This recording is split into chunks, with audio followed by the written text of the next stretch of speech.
So with this video, I am trying to answer some questions that I've kind of been getting on a few videos that I have been posting about the RX100 settings I use for vlogging. Mostly I'm going to cover the reasons why I use the settings I do, because there have been some questions, why I use it, why I'm not using aperture priority or manual settings for my vlogs. In this video, I'm going to go ahead and touch on some of those things and kind of tell you why my philosophy on my vlogging camera setup. Now, this is what I currently am using as of 2018, 2017. I was using this as well. This may change, as the channel grows and things change. I might adapt and have I might start using all manual settings all the time. But the reason I choose to shoot in shutter priority is because I'm trying to match my shutter to my frame rate, so that I don't get the stuttering and jitteriness of a frame rate getting too fast, which is what you would see in an aperture priority setting. You'd set your aperture, and if the scene called for it, the shutter would just crank up. I believe this camera is at least 2500. The max shutter. It could be more. I'm not sure. But you'd have a really fast shutter, and then what you'll notice in the footage is you'll start getting real jitteriness, and it just won't look right. There'll be something off on the footage, and I'm not a fan of that personally. I like my frame rate to dictate my shutter speed, and it's usually twice the speed of whatever shutter speed whatever frame rate I'm using. What this allows me to do is it allows me to put the camera as ISO setting in auto ISO. So if I do need more or less light, well, mostly more light, because what'll happen is that it'll usually try to give me the lowest f-stop, to bring more light in, and then it'll raise the ISO. So in a lower light situation, it's not going to drop my shutter speed and get that too low. What it's going to do is drop my aperture. This camera on the widest setting, I believe it's 1.8. And then what it'll do is it'll increase the ISO until it feels, it's at that level that it needs to be. And that way I don't have to worry about that. And this camera has very good high ISO performance for low light. So I'm not really concerned about hitting the high marks. And of course, this is a vlog. I'm not trying to create a cinematic video. I'm not trying to create a high production video for a client. This is just something I want to shoot quickly. I want to shoot efficiently, and I want to get it out there as easy as possible. And these settings kind of allow me to do that I don't really have to think about a lot of things. So right now I am actually using the same settings that I would normally use for a vlog. Now typically when I do the sit down portions of my videos, I usually put it on manual settings, depending on the light.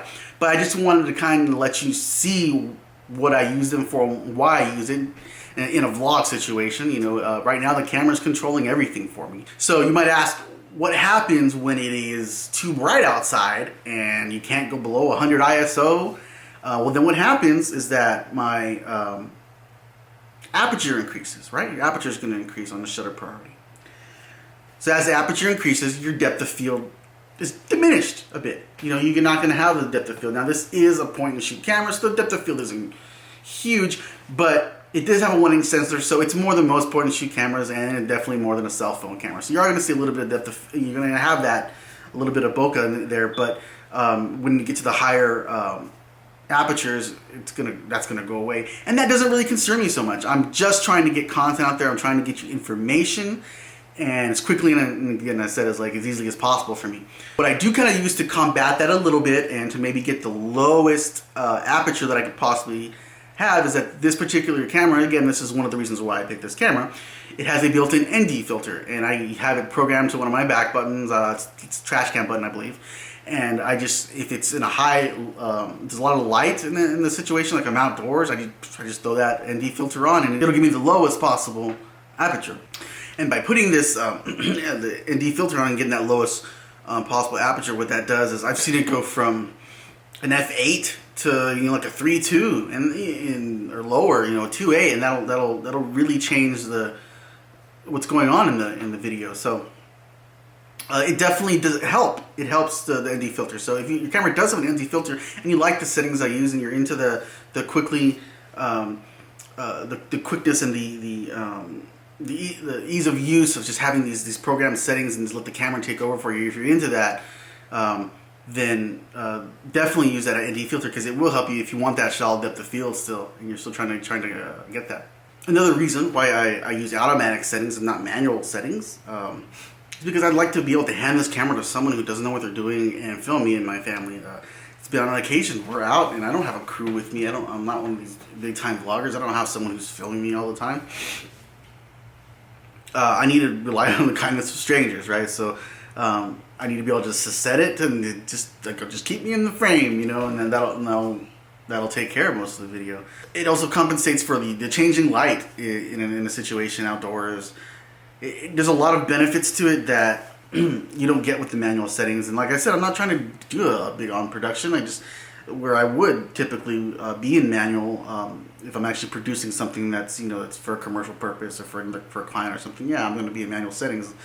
But in this scenario, I just don't feel that it's necessary. And that's kind of my philosophy on my vlogging setup right now. Is like, I needed to not impact my life more than it has to, because while I enjoy doing them, they are time consuming. They take up time filming and they take up time editing. So the less time I spend doing this, the more free time I have for myself and my family, which I enjoy. You know, I want to spend time with them and with as well. Pretty much in conclusion, the reason why I use these settings are for convenience mostly, and while they might not work for you, they work for me. And if you like my settings and you've tried them out and you have questions about them, you know, feel free to ask.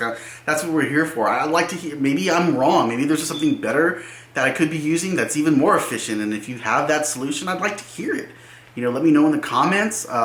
If you aren't aware of what my settings are, I'm gonna link to the video below. If you're not familiar with my settings, so just quickly I'll say that the settings I'm in shutter priority, and I have several different ones set up in my camera for 1080p, for slow motion, and for my 4K. Right now I'm filming in 4K and 24p. Sometimes I'll switch it back and forth between 24p and 30p. It really depends. Right now I've been fooling around with the 24p a little bit more, just because I haven't shot it very, very much for my vlogs, and I just want to see if it would add a little bit more of a cinematic look to the footage. I'm not sure. And again, I also shoot in flat profile too. I didn't say that earlier, but I also shoot in a flat profile so I can color grade later. And yeah, that's pretty much it. You know, it's a pretty simple setup. It's easy to use. It's easy to quickly get to the camera. I can grab it, turn it on, pick my setting, and start recording. If things are like too bright or too dark, so if you notice in the first clips you saw me introducing this video, I was backlit. So what I did is I turned the exposure compensation up, which I have set to the ring on the front of this camera. I turned the exposure compensation up a stop, because I knew that it's backlit, and that would give me enough light, you know, it would compensate enough for me to be in the front. So that's how I kind of adjust on the scenes, you know, and I let the camera do the background work for me, because like I said, I want it to be easy, I want it to be simple, I want to shoot whatever I'm trying to say as quickly as possible, not really worry about the settings at that moment. Alright guys, thank you for watching the video. I hope you enjoyed it. I hope there was some content that was useful for you. Don't forget to like and subscribe, you know, comments down below. See you next time.